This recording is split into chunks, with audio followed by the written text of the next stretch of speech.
Sigue siendo el tema de la peste, el tema de la pandemia, un ordenador de prácticamente todo lo que pasa.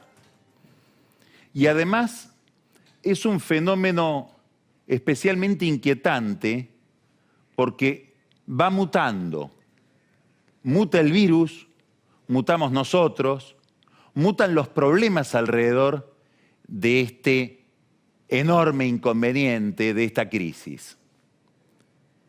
Por sobre esa realidad, después vamos a hablar con Jorge Macri del tema, que es intendente, está en el conurbano, es una zona hiperpoblada, ahí se vive parte del drama.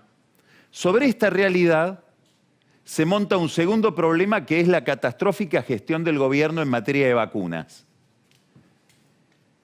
Catastrófica no solo por la impericia, sino porque además la impericia viene mezclada con negocios.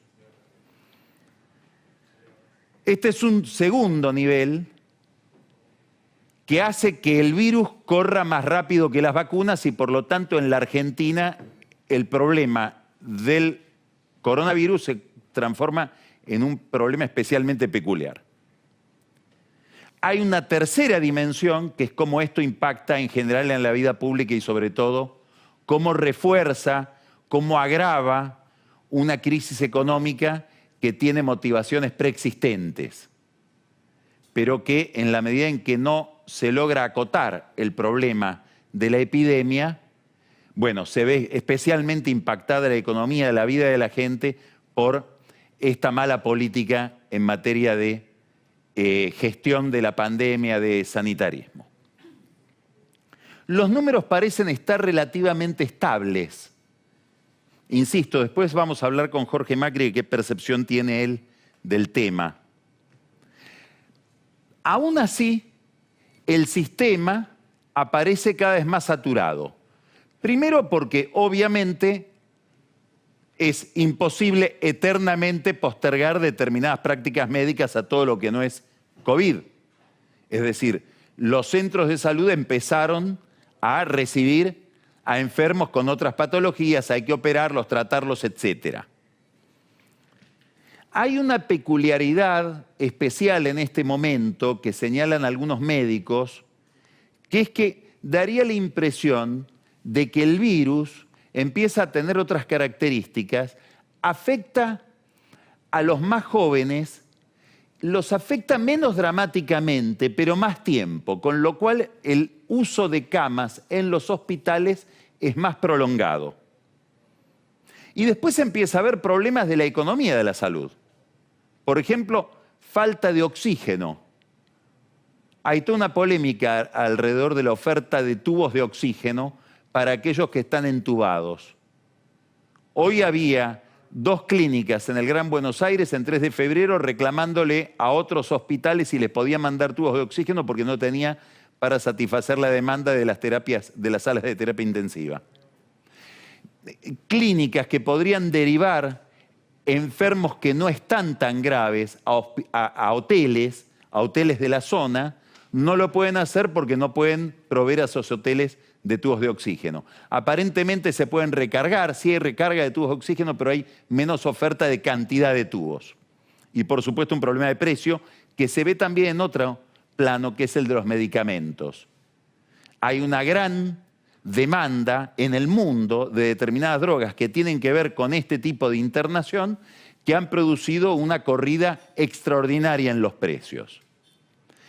El gobierno, a través de la Secretaría de Comercio, a través del área de medicamentos del Ministerio de Salud, logró un acuerdo con una con una asociación de droguerías, con una entidad que agrupa a los laboratorios de genéricos. Bueno, ese acuerdo consistió en fijar un precio que es un tope bastante más alto de lo que sucedía con esos precios hace unos meses. Son medicamentos que se han vuelto muy caros. Gracias a eso empezó a haber abastecimiento. ¿Por qué? Y porque había una especulación con el abastecimiento de esas drogas por un problema de que las clínicas se negaban a pagarlas. Aparece, como siempre, de todo en estas crisis y aparecen también las peores cosas. Hay toda una polémica muy politizada entre la provincia de Buenos Aires, la ciudad. La provincia de Buenos Aires le reprocha especialmente a la ciudad ser el foco principal de la pandemia. Si uno ve los números, daría la impresión de que los números son los normales, los que deben ser por un problema de carga demográfica. Más o menos el 80% de los casos son bonaerenses, el 20% de los casos de el AMBA son de la capital federal. La discusión sobre qué hacer está como trabada. Probablemente no sea tan urgente porque el sistema de salud está saturado, pero el número de casos es más o menos estable. El gobierno no termina de definir qué tipo de restricciones quiere implementar. Por eso está cortado también el diálogo con Larreta y sigue pendiente la cuestión de la educación. En el gobierno de la Ciudad de Buenos Aires siguen abrazados a la idea de la presencialidad en las escuelas, aunque admitan, en acuerdo con el gobierno nacional, una nueva generación, una nueva colección de restricciones para la circulación. La Corte está esperando. Hasta hace minutos no se había producido la contestación que tiene que hacer el gobierno nacional, es decir, Carlos Zanini, de los reproches que le hizo el gobierno de la Ciudad de Buenos Aires al decreto que, entre otras cosas, cerraba las escuelas. Zanini tiene tiempo hasta mañana, aproximadamente a las 9 de la mañana, para contestar ese escrito. Después tiene que ir ese mismo escrito que presenta Zanini a la Procuración. La Procuración, por lo que viene haciendo últimamente, se quiere sacar rápido de encima el tema, obviamente, y después tendrá que decidir la Corte y habrá que ver qué decide. Daría la impresión de que hay un consenso para decidir que hay un artículo inconstitucional en el decreto que es el que afecta o pasa por encima de la autonomía de la Ciudad de Buenos Aires. Muy probablemente la Corte también haga una gran exhortación a el cuidado sanitario, de tal manera de quedar la propia Corte al margen de cualquier tipo de problema que pueda haber en cuanto al riesgo que se está viviendo hoy, que no le vayan a decir, bueno, ahora hay más muertos o más enfermos por culpa de tu fallo. ¿Cuándo va a suceder todo eso? No lo sabemos. Puede haber gente en el gobierno que esté especulando con que se trabe la discusión dentro de la Corte para llegar al viernes. El viernes cae el decreto, pierde vigencia, habría que hacer otro, probablemente otro un poco más prolijo. Bueno, es un ajedrez complejo, procesal. En la Argentina de hoy, tan judicializada, es imposible entender la vida pública, ni siquiera se puede entender la política de salud si uno no se especializa en derecho procesal, que es el más aburrido de los derechos. Todo esto está sobredeterminado, está agravado por una enorme opacidad en la política respecto de las vacunas. Ayer hubo una presentación. Tuve la suerte de hablar con alguien que asistió, lo organizó una consultora muy importante de los Estados Unidos, una presentación del chairman y CEO de Pfizer, que se ha convertido en el laboratorio del mundo. Albert Bourla. Curiosamente es un veterinario, griego, de origen judío, con un drama familiar extraordinario, muy conmovedor porque perdió toda su familia en el Holocausto. Hizo prácticamente toda su carrera en el área de productos y también específicamente de vacunas de Pfizer, y contó cuál fue su experiencia con la vacunación, con la creación de la vacuna, pero sobre todo, me quiero detener solo en este aspecto, que es el que nos puede de rebote tocar a nosotros, con la comercialización. Dice, nosotros en Pfizer elegimos 84 países. Esto dice Bourla ayer en esta presentación que hizo para un grupo de inversores. Esos 84 países los clasificamos en países de altos ingresos, de ingresos medios y países pobres. A los países de altos ingresos, por ejemplo Estados Unidos, le ofrecimos la vacuna, que la hicimos en asociación con BioNTech, a $20 por dosis. A los países de ingreso medio les ofrecimos la vacuna a $10 por dosis. Y a los países de bajos ingresos, a los países pobres, por el costo. Y aclaró, no voy a decir cuál es. Bueno, esta es la vacuna que se le ofreció a la Argentina en 14 millones de dosis, entre otras cosas con una especie de privilegio, de prioridad, porque la Argentina había ofrecido centros de salud y enfermos para los procedimientos, para los protocolos de creación de la vacuna. Esta vacuna, por las razones que fuere, el Estado argentino no la adquirió. Y ahora le están dando instrucciones al embajador en Estados Unidos, que es especialmente eficiente y metódico, Jorge Argüello, para ver si puede recomponer las relaciones con Pfizer y conseguir algo de las vacunas que rechazamos. 14 millones de dosis. Estamos anunciando, el gobierno anuncia de a 300.000 que llegan en distintos aviones de aerolíneas desde Rusia, desde China, etc. 14 millones de dosis, el Estado argentino les dijo que no. ¿Qué cuenta Bourla, el chairman de Pfizer? Que este año ellos van a producir 2.500 millones de vacunas y el año que viene 3.000 millones. Escucha este dato. Hasta el año 2019 incluido, el mundo producía 3.000 millones de vacunas.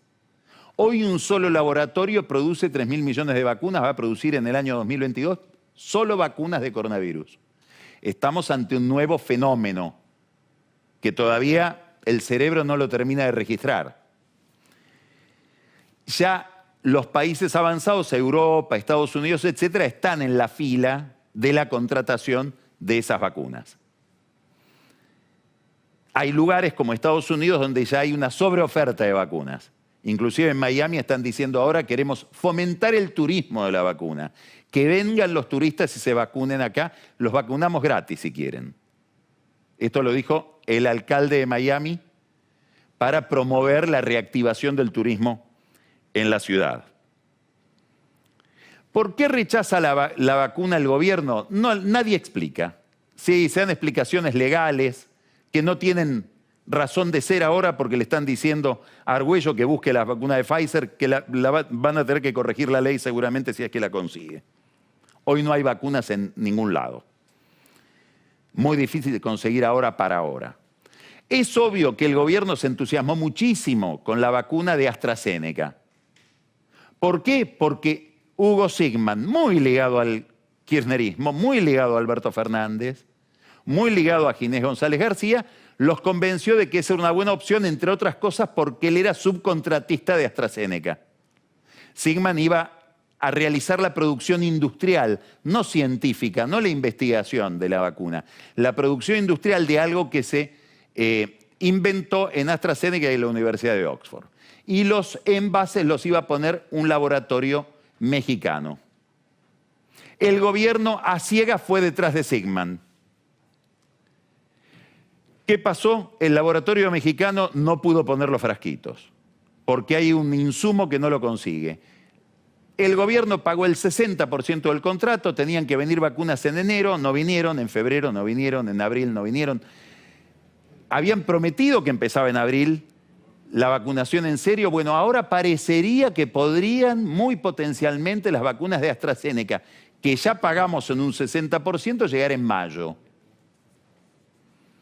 Así llegamos a Rusia, porque un amigo de un amigo es amigo de Oliver Stone, que tiene un productor argentino, Fernando Zulichín, que estaba filmando con Putin un documental y entre toma y toma aprovecharon para decirle si no tenía unas vacunas que le sobraban y así se resolvió.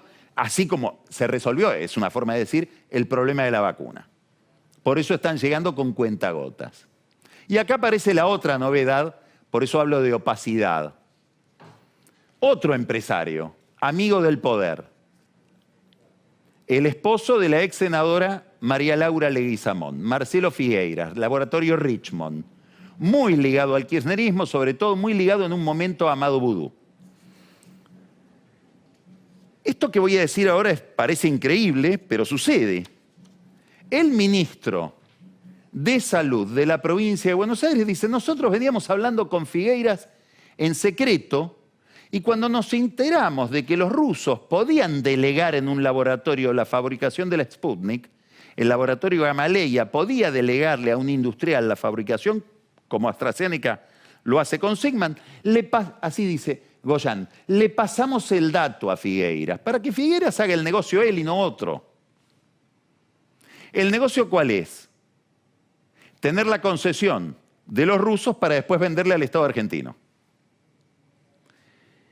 Figueiras ahora está armando el fondo, porque acá hay una ley, ¿no? En la Argentina, en todo un sector del empresariado, cuidado con tocar plata para hacer un negocio.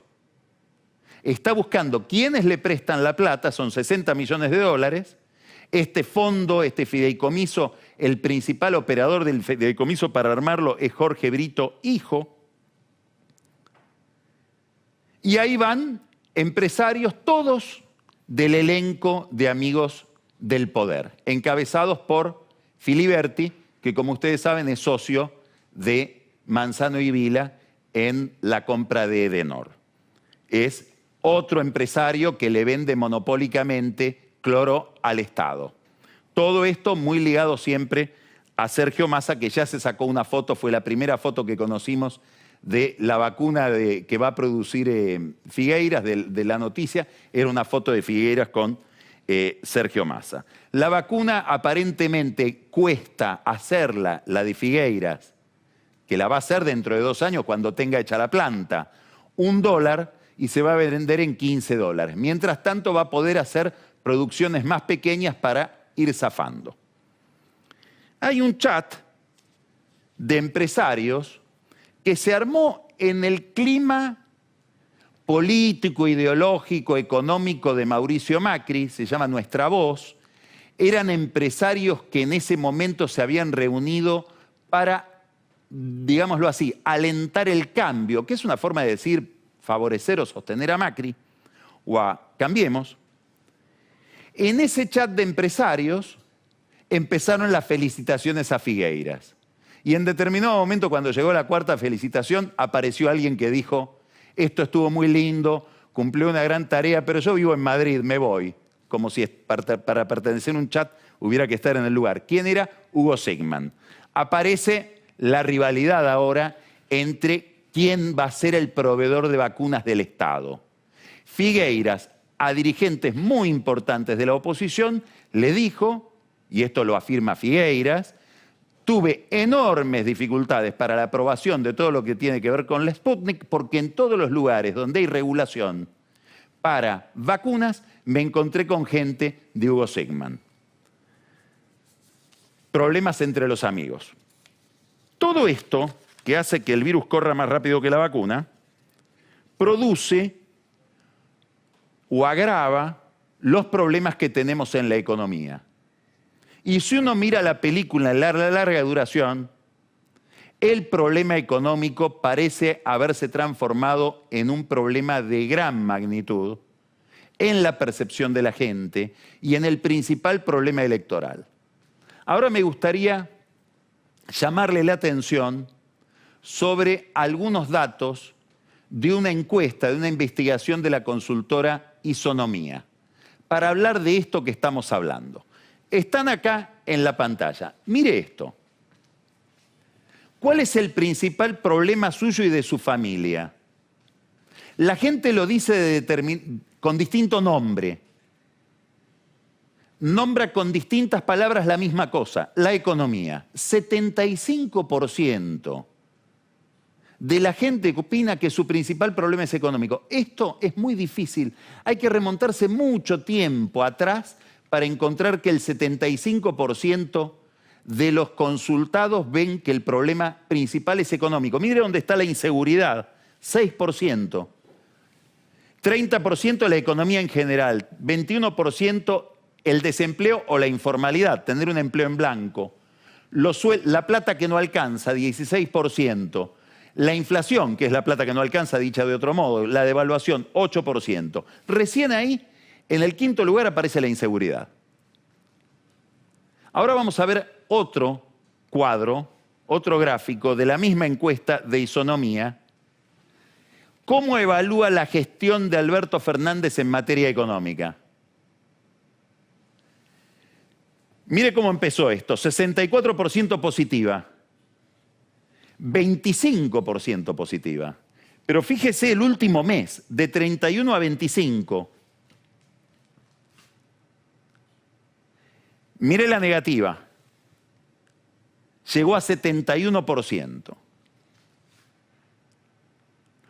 Con una suba de 66 a 71 en el último mes. Vamos a ver otro. Y este puede ser el más abstracto, puede ser el menos comprensible en manera directa, a mi juicio es el que más afecta a la discusión política, el comportamiento político de la gente. Es, yo estoy igual o peor que hace un año, me está yendo mejor o peor. 67% dice peor, 23% dice que le va igual y solo 10% dice que le va mejor. Ahora compare, mire el peor, la línea del peor, y si me remito al 2018, es decir, está llegando Alberto Fernández a los números de peor que tocó en un techo Juntos por el Cambio. Es decir, empiezan métricas en este gobierno en materia económica muy parecidas a las del momento del cual se cumplieron 3 años. 3 años, esto hay que mirarlo porque tiene todo que ver con este estado de ánimo. 3 años de la corrida que empezó el 24 de abril del 18. Si la Argentina está atrapada en una crisis desde hace 3 años sin salida. Bueno, ¿por qué esto es importante? Acá hay que pensar este problema. Es importante para la gente, no sabemos si es tan importante para el gobierno desatiende muchos temas graves. Todavía no se cerró, escuche bien, todavía no se cerró la toma de rutas de Neuquén. Bueno, hoy hay una propuesta para aumentarle 53% del salario al sector sanitario, que es como empezó el problema. Es decir, hay un colapso en la producción, en los trabajos que implican producción de gas y petróleo, con una provincia estratégica tomada. Algo parecido está pasando en Santa Cruz con los mineros y algo parecido está pasando en Tierra del Fuego con los camioneros. Es una especie de Patagonia rebelde. Había una historia, ¿no?, que sucedió en el siglo XIX de un señor Antoine de Tunén, un francés, que quiso transformarse en rey de la Patagonia, como si fuera otro estado. Bueno, la Patagonia empieza a tener un comportamiento atípico, propio, de convulsión. El gobierno, ante estas circunstancias, hizo algo, intervino el Ministerio de Economía. Hoy la economía la maneja una mesa donde están Santiago Cafiero, Cecilia Todesca, Culfas, Mercedes Marco del Pont, Marco Labaña, obviamente Miguel Pelle, y han reducido a Guzmán a ser una especie de secretario de deuda. Empieza la inquietud cambiaria, que ya la vemos esta semana, los futuros empiezan a hablar de una devaluación que no estaba en el registro del mercado como anticipación, y acá viene el problema, la inflación. Entonces, quiero volver a esos números, porque estos números obligan a pensar varios temas que tienen que ver con la política, algunos de los cuales los voy a someter a consideración de Jorge Macri. Con estos números que mostramos, sobre todo con los problemas de percepción de cómo me iba y cómo me está yendo, tenemos un problema central que es el problema del salario real. Hay una correlación mágica, Fernando Marul lo mostró y lo mostramos acá en un cuadro. La fluctuación de los gobiernos tiene que ver con el salario real, es decir, con cuánto la gente gana por encima de la inflación. En este momento, para que el gobierno gane la elección, con estos números tendría que producirse un milagro. Tendría que haber además un aumento por lo menos de 10 puntos del salario real. Estoy hablando del salario por encima de la inflación. Y las paritarias están casi todas paralizadas porque las empresas no pueden pagar demasiados sueldos más, muchas de ellas resentidas por la pandemia. Entonces, ¿a dónde estoy yendo? A que con esta radiografía es muy difícil pensar que el gobierno va a ganar la elección en la provincia de Buenos Aires. Pero, y acá está el problema, todo indica que las va a ganar. Entonces acá hay que preguntarse por qué. ¿Qué está pasando de raro? Primero, la pandemia puede ser un atenuante. Que la gente diga, bueno, le tocó bailar con la más fea, heredó una crisis. Las cosas que dice Alberto Fernández. Y tiene razón, heredé una crisis y me tocó una circunstancia absolutamente excepcional. Hay una segunda razón. Se da un momento histórico donde, por eso me interesó recordar que hace 3 años empezó la crisis, de la cual la de la pandemia es una estribación, pero la caída empezó hace 3 años. La oposición también tiene que ver con esta crisis. Mucha gente desencantada con Alberto Fernández no sabe con quién encantarse porque mira para el otro lado y dice, no, pero también me hicieron daño. Es decir, acá la división por gobiernos opaca o impide pensar un ciclo que es el ciclo de la crisis económica que tiene una lógica propia y en la cual están como corresponsables el gobierno y la oposición. Esta es la razón por la cual muchos dirigentes de la oposición escriben libros tratando de explicar, bueno, ¿qué tenemos que ver con todo eso? María Eugenia Vidal acaba de publicar un libro donde dice, yo con eso no avisé a tiempo, lo tendría que haber hecho, pero ahora les digo, no tuve nada que ver con el programa, con el fondo que produjo el ajuste. Hay una tercera cuestión que tiene que ver con la oferta electoral. Con estos números, ¿el PJ va a ir unido? Si el PJ va unido, tiene grandes posibilidades de ganar. No quiero atiborrar con datos números numéricos. Pero si yo miro por cuánto ganó Vidal en el 2015 y por cuánto ganó Vidal, por cuánto perdió Vidal, es decir, con qué cantidad de votos en el 2019, y en Vidal estoy encarnando a Cambiemos, es la misma cantidad de votos, aproximadamente 3.800.000. Es más, sacó una diferencia a favor, sacó más votos cuando perdió que cuando ganó. ¿Qué diferencia había? Que en aquella primera elección estaba Felipe Solá por el Frente Renovador, que sacó 1.700.000 votos. El PJ dividido le permite ganar a Cambiemos. ¿El PJ va a ir unido o dividido? Esta es una gran pregunta. El gobierno que quiere unificar al PJ, aquí está la pregunta sobre qué pasa con Randazzo, qué pasa con ese peronismo, donde está Graciela Camaño, donde está Urtubey, ¿representan algo? ¿A quién le sacan votos? ¿Hay un desencantado que puede ir hacia ahí? ¿Quién captura a ese desencantado? ¿Cómo haría Cambiemos o Juntos por el Cambio para capturarlo? Son las preguntas centrales de este momento. El gobierno, inquieto, asustado, ¿qué quiere? Introduce algo gravísimo, aunque parezca un tecnicismo de políticos, de gente que está muy, diría Emilio Monzó, en la rosca. Postergar las elecciones, y ahora no solo postergarlas, sino superponer, lo dijo hoy el senador José Mayans, presidente del bloque de senadores del oficialismo, un hombre de Infran y de Cristina, dice, no, con argumentos obviamente todos muy demagógicos y atendibles. ¿Cómo vamos a gastar plata en elecciones? Gastémosla en el IFE y en curar a la gente. No hagamos las PASO, hagámoslas junto con la elección general. ¿Qué quiere decir eso? No hagamos elecciones mientras no hayamos vacunado a todo el mundo. Y hay otra picardía mucho más técnica. Las primarias son como una especie de encuesta frente a la cual la gente puede corregir el voto. Puede haber gente que vote a la derecha liberal de Espert, de quien se dice que en el 2019 recibió apoyo de Infran, el jefe de Mayans, y que hoy recibe apoyo de Sergio Massa a través de un consultor que se llama Daniel Iboscus.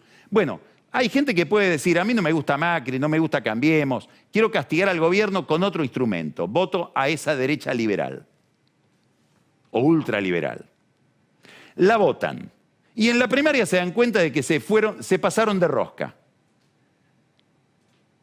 sacaron demasiados votos y queda un gobierno muy fortalecido frente a una oposición demasiado fragmentada. Dice, no, voy a corregir.